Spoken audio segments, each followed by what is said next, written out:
Morning guys, it's Wimmer here, and today I have a relatively obscure promo, one that comes and goes off of eBay, and it's from 2005, Jason Keller McDonald's Ford.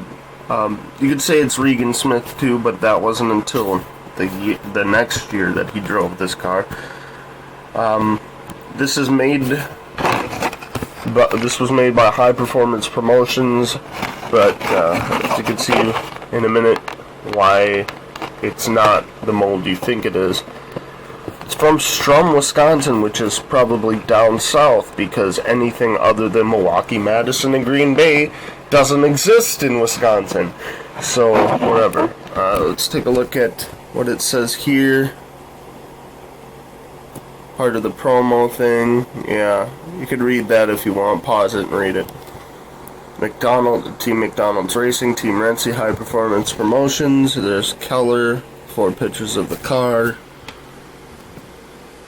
So there's that. I bought this for $7, about the average price of a Lionel car. We look at the front. This is a picture of a car at Daytona, and then underneath it is a car at Bristol or Dover or whatever, some concrete track. I'm going to open it because a lot of people want to see what this car looks like loose.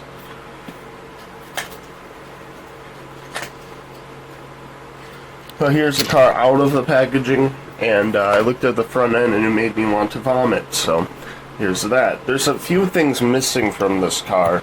It's difficult. It is on a Racing Champions mold, but it's not Racing Champions. It's a cheaper alternative that from a factory in China that uses the molds.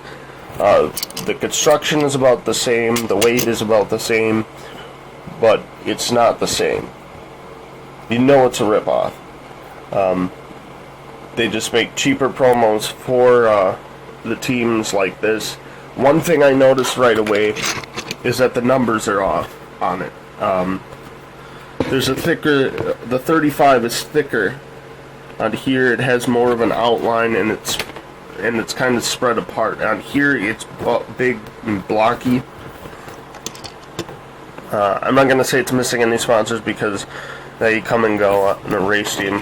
But look at the front end. This is the ugliest front end I think I've ever seen. It really is. Look at that. We had it zoomed or focused, and then it decided not to focus. What the fuck? Yeah, but I can't believe... I don't know. There's just something off about this car that just doesn't scream Racing Champion. It's also missing the yellow outline from the black and the red here, which kind of throws people off. The front, the top is right, but the sides are not. They got 3 smaller sponsors: Coca-Cola, Ford, and Southeastern Supply and the Marines, which sponsored Ashton Lewis Jr. at this time. The back says Team Renzi. I'm loving it. And this back, the other side, oh, there's a scratch on it. Nice. Yeah, that's what I wanted to see. But obviously, it rolls fine like a Racing Champions, but it just feels cheaper. You know, it just, I don't know. But there's a few things wrong with it, but other than that, I think they kind of nailed it. Other than the glaring omission of the yellow outline of the car, let's, fuck it, I'm not gonna use this anymore. The glaring omission of the yellow outline that's missing, and the side numbers, which are fucked up. I think it's kind of a cool car to have, you know. If you didn't follow NASCAR heavily, you wouldn't know that this car actually existed, so... I believe this is my first 35. No, the Tabasco one was my first 35. This is my second to last one because we have the Tommy Baldwin one made as well. So, if you enjoyed this review, you can comment, like, and subscribe for more, and I'll see you.